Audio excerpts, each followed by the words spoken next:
Magjistralja Prishtinë-Pej në një pjesë të së dielës nuk ishte në dispozicion të veturave, por të vrapuesve të maratonës Prishtina 2025.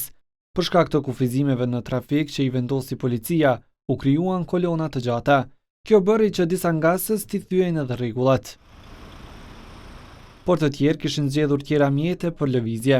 Radhët e gjata të veturave u shkaktuan pavarësisht rekomandimeve të policisë për përdorim të rrugëve alternative. Rruga kryesore e cila lidh komunën e Prishtinës me atë të Fushë Kosovës ka mbetur e bllokuar për disa orë. Si rrjedhojshëm qytetarët të cilët nuk shfrytzuan rrugët alternative të rekomanduara nga policia e Kosovës mbetën në kolonë për orë të tëra. Ngasësit patën ankesa për këtë situatë. Pi Drenasit dhe i këtu i banëm rrafsh 1 orë 45 minuta. Duft është në ardhë pi Drenasit në Prishtinë, nuk thy, s'na lanë në hitë, është du në shkuatje poshtë nuk thyan njerë. Gjatë kësaj kohe nuk punuan as autobuset e trafikut urban. Qeni u e gjithë. O shumë. Qarkullimi normal në magjistrale u rikthye diku pas dite, pasi përfundoi maratona.